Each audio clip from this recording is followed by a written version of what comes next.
Hello everybody, it's your Proftrof. We're back again with another oversimplified video, World War II. Let's go, baby. I don't remember much about World War II from school, besides the big events. But let's see. Let's go. By the way, this one of their first It's 1902. A young man by the name of Benito Mussolini moves from Italy to Switzerland to avoid we're gonna find out some stuff about Mussolini. I don't know much about him, to be honest. military service. Compared to, he gets big into socialism, working for trade unions, writing for socialist newspapers, advocating a violent overthrow of European monarchies, the whole shebang. This gets him in a bit of trouble with the Swiss police, so he gets arrested, sent back to Italy. Was that him? Is that how he looks like? Oh, I've never seen him with hair. That looks so normal. Sent back to Italy, set free, returns to Switzerland, is arrested again, goes back to Italy again, completes his military service after previously avoiding it, and then after a brief stint as an elementary school teacher, he finally returns. He was in elementary school. Turns to work as an avid socialist. His speeches and journalistic abilities made him famous among Italian socialists. He was anti-war, so when Italy colonized Libya in 1910, he rioted and got arrested.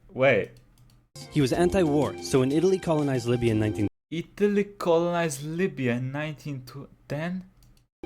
He rioted and got arrested. Then World War I came along, and once again he protested Italy's involvement. But then he thought, wait a minute, this war could bring about the social climate needed to overthrow European monarchies and bring about the socialist revolution everywhere. And suddenly he was pro-war. But his fellow socialists didn't like his new pro-war stance, so they kicked him out of the party. So then he said, you know what? I'm done with socialism. We need something new, not based on class divisions tearing us apart, but based on unity through nationality. We'll conquer the Mediterranean and reunite all Italian peoples, just like the days of the Roman Empire. I'll call it fascismo, and it will guide the Italian nation to greatness. That's all well and good, Mr. Mussolini, but what kind of haircut am I giving you? Bald. Let's go with... bald. Bold. Whoa. What is happening in this picture? When you catch your parents having sex in the other room. Jeez. Damn, he has a scary look in his eye. Italy had been on the winner's side in World War I, and they hoped they were going to get a lot out of it, but in the end, they only got a little, and they felt cheated. On top of that, a bad economy and weak governments meant that the Italian people were a little unhappy. So when Mussolini came along and said that he could fix everything, his fascist movement gained a lot of support. In 1922, he went to the king and said, make me prime minister, or I'll make me prime minister. And the king said, you and what army? This army. That one. Fair enough. Then he went about establishing a dictatorship with himself at its center. Europe had its first fascist dictator. Next up, Germany. Germany had been on the loser's side, and they got absolutely wrecked by the Treaty of Versailles. They lost territory, had to demilitarize the Rhineland, had to reduce their army to just 100,000 men, couldn't have an air force, had to pay the Allies a huge amount of money that it didn't have, and a new rule was established that every Englishman withheld the right to walk into the center of Berlin, pick out any German they wanted, and spank the hell out of them. I made that last one up, but it helps you understand how all of this felt to Germans. On top of that, a bad economy and weak governments meant that when a small angry man with a silly mustache came along and said that he could fix everything, the German people loved it. Hitler had been a soldier during... Was Hitler small though? World War I, and he was crazy patriotic, and nobody was madder than him about Germany's humiliation. He helped start a new political party, and in 1923 attempted a march on Munich with his boys. And then he got arrested. But his popularity grew and grew, and in 1933 the president made him chancellor. Another thing. By the way, I looked up some of the art by Hitler. Yo, he was good actually. Like, if y'all actually seen the art he made, damn, he actually has some decent art. Believed he was Germany's great destined savior, and he went full megalomaniac, establishing a dictatorship with himself at its center. Europe had fascist dictator number 2. Hitler and Mussolini had a lot of the same ideas, but more importantly, they had the same enemies, and they started to get along. Anyone else want to be friends? Franco? No? You good? I do. Who's that? It's Japan, and they've taken over northern China. Let's rewind a bit.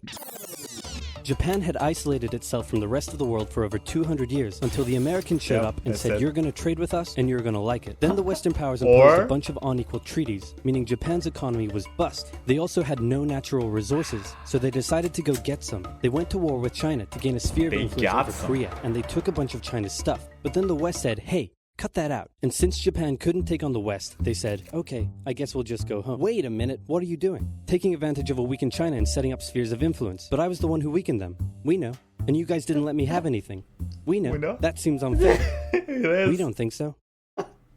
Okay, see ya. So Japan thought, screw this, and went to war with Russia, and stunned everyone by actually winning. Won. Then they fully annexed Korea, but they didn't stop there. In World War I, they took Germany's colonies and islands in Asia. And then in an incident that was maybe staged by the Japanese army, a bomb blew up a Japanese train in Manchuria, giving them an excuse to launch an invasion and take over. So here's the situation. That sounds a little bit like the excuse to invade Poland, but it's okay. Nazi Germany, Fascist Italy, and Japan all believe they're racially superior, all feel hostility towards the Allies, and all want to militarize. What was Japan this time? What was the, like, what do you say it? What kind of a political thing was Japan at this time? And take over more stuff. And so they did. Let's start with Germany. Hitler hated the Treaty of Versailles, and now he was ready to begin undoing it. In complete violation of the treaty, the first Luftwaffe squadrons were set up, conscription was introduced, and he pimped up his army. The Allies did nothing. Then Hitler sent his army back into the demilitarized Rhineland, giving orders to immediately retreat if the Allies showed up. The Allies did nothing. With his military re-strengthened, he could now move on to step 2. I hate that sound. He wanted to rapidly increase the Aryan population, and to do so, he needed Lebensraum. Or in other words, he would have to take over the world. But for now, a good portion of Europe would do, and he began eyeing up his neighbors. The Allies finally started to get worried, so they implemented a fairly useless diplomatic strategy called appeasement, and it went a little something like this. Hitler would say, I want that thing, and the Allies would say, you can't have that thing. Okay, you can have that thing, but no more. I want that thing. And repeat. In 1938, Hitler's army marched into Austria and just took it, with no resistance. Boom, this is Germany now. Next, he demanded to be given the Sudetenland, an area of Czechoslovakia with many ethnic Germans. The Allies held a meeting with Hitler in Munich and said, look, we're going to give you what... Hang on, this meeting is about my territory. Shouldn't I come to the meeting too? Anyway, we're going to give you what you want. Really? Yeah. Just like that? Yep. What's the catch? Just sign this piece of paper promising you won't invade the rest of Czechoslovakia. Okay. Then Chamberlain returned home victorious, waving his signed piece of paper in the air, declaring crisis to be averted and the continuation of world peace. And we built a statue of Chamberlain in his honor, and every day on the 30th of September we celebrate Chamberlain Day. Hitler's invading the rest of Czechoslovakia. What? He's invading the rest of Czechoslovakia. Oh. You lied to me. What do you expect? I'm Hitler. Not to be outdone, Mussolini also wanted to get in on the action. He thought to himself, isn't there a not yet colonized nation somewhere which is so underdeveloped that the people would be defending themselves against our tanks with literal bows and arrows and wooden spears? Oh, there is? Fantastic. And so he took it. Italy also wanted to control the entrance to the Adriatic Sea, so they occupied Albania. Then, in another incident which was maybe staged by the Japanese, how many incidents can we get? By Japanese and Chinese troops at the Marco Polo Bridge, and the Japanese launched yet another. They occupied Albania. Then, in another incident which was maybe staged by the Japanese, gunfire was exchanged by Japanese and Chinese troops at the Marco Polo Bridge, and the Japanese launched yet another invasion against China. They swept through Beijing and Shanghai, and then advanced through the Yangtze Valley to China's then capital, Nanking. It was... Oh, this is where I know about this. Some bad stuff happened here. It's here that saw the worst of Japan's shocking atrocities committed against the Chinese people. Yeah. Back in Europe, Germany and Italy made their relationship status. I read about some of that shit that they did there. God damn, I had to stop reading it. Like, it was fucking awful stuff was happening there. Official by signing I would not recommend going to check it out. Hitler turned his eyes towards Poland and the hated Polish corridor, splitting Germany in two. At this point, the Allies really had to put their foot down, and they warned him that an invasion of Poland would mean war. Hitler had planned to continue his advance eastward, but he didn't want to end up fighting a war on two fronts. So for now, he made an alliance with Stalin, saying, how about we both invade Poland and split it between the two of us, and I definitely won't not refrain from not betraying you sometime in the future. Sounds good. This new I thought I was gonna make a pun or something. On the 1st of September, 1939. Yeah, let's stop stalling the video now. German troops entered Poland, and Britain and France declared war on Germany. The Poles fought hard, but they were no match for the two giants crashing down on them from either side. Then came a period known as the Phony War, where everyone just sort of sat around not doing much. The French had launched a small invasion into the Saarland, but they maintained mostly defensive positions, and after a while decided to just turn around and call it a day. Speaking of France, the French were still super proud of their victory in World War I, and they hadn't really moved on from it. They still used horses, they dispatched messages by motorbike instead of using radio, orders from the commander-in-chief were usually pretty vague, and the troops were rarely inspected. They built a line of defenses along their German border, but didn't bother extending it all the way to the Channel, and they wouldn't launch artillery strikes against Germany out of fear of being retaliated against. In a war, they didn't want to attack the enemy. And at first the UK wasn't much better. Chamberlain still naively hoped that the war could be ended diplomatically. Instead of bombing raids, the RAF dropped propaganda leaflets over German cities, which one air marshal that likely did nothing but provide the continent with toilet paper for the duration of the war. They also a way to start the fire. only sent 200,000 men to France, while the French had mobilized millions. Both Britain and France wanted to avoid a repeat of the First World War, and so they wanted to keep the war as far from home as possible. So they turned their eyes north, towards Norway. Neutral Sweden was exporting iron ore to Germany through neutral Norway, so the Allies asked them if they could please stop exporting iron ore to Germany, but this request was refused. Then, the Soviet Union attacked Finland, so the Allies said, how about... And we know about how that went. Oh, that did not go well for them. Not at all. Goddamn Finland went move them across Sweden to go help out your good pal Finland, and along the way maybe take control of all your airfields. But Norway and Sweden still said no. So the UK mined the waters around Norway to force any transport ships into international waters, and they also attacked the German tanker they found in the area. Hitler realized what the Allies were up to, and he quickly moved to secure his supply of iron ore. He launched an invasion through Denmark into Norway. The Allies rushed to land troops at key ports along the coast, but Germany had taken control of Norway's airfield, and their air superiority decided the fight. The Allies had to retreat. After this slightly embarrassing failure, Chamberlain resigned and was replaced with Winston Churchill, who had a slightly different approach to dealing with the Germans. Is that how he looks? I've never actually seen pictures of Churchill, I don't think, or at least I don't remember.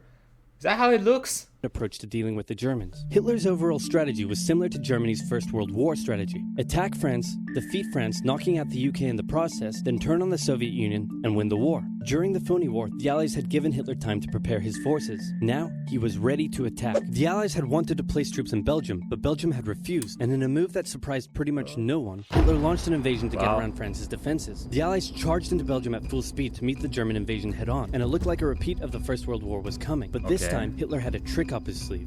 Blitzkrieg. As the Germans advanced, they sent thousands of refugees westward, slowing down the Allies. Then, to the south, the French had left the Ardennes, an area full of hills I thought and the forests. Blitzkrieg was just when he went fast as hell with those little motorcycle things.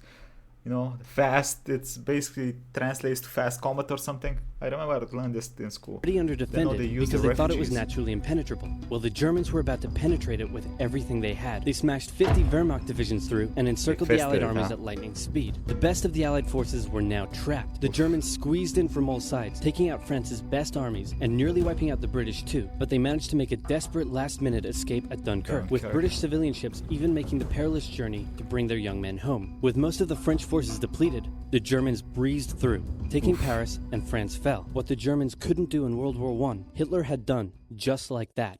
Hitler hoped that with the fall of France, the UK would also lose hope and sue for peace. But quite annoyingly, it didn't, and he needed to secure the Western Front, so he tried to force them into submission with mind games. The UK were now all alone, and Hitler wanted to emphasize that. First of all, just before France fell, Italy finally declared war on the Allies, making the UK's situation even worse. Next, instead of just occupying all of France, Hitler occupied the coastal areas for defense, but allowed France to continue its existence as a German puppet state. This way, it looked like the UK's old ally had decided to switch sides. Hitler also hoped that the UK wouldn't attack any of her old allies' navy bases or colonies in Africa, giving Hitler an extra line of defense to the south. But the UK made sure to respond to this by sailing down to France's navy base in Algeria and wrecking a bunch of ships. So have at it. Hitler then began laying down plans for an invasion of Great Britain. Before German troops could land on British soil, he would first need air and naval superiority across the Channel. Waves of German bombers came, while the completely outnumbered RAF worked bravely around the clock in an attempt to quell the German attacks. At first, the Luftwaffe targeted British ports and coastal facilities. Then it attacked RAF bases, crippling the RAF's ability to defend the nation. And it looked like Hitler's Great British invasion was coming. But then, Churchill ordered a small, pretty insignificant bombing raid over Berlin. It didn't do much damage, but Hitler was furious, and he immediately ordered the Luftwaffe to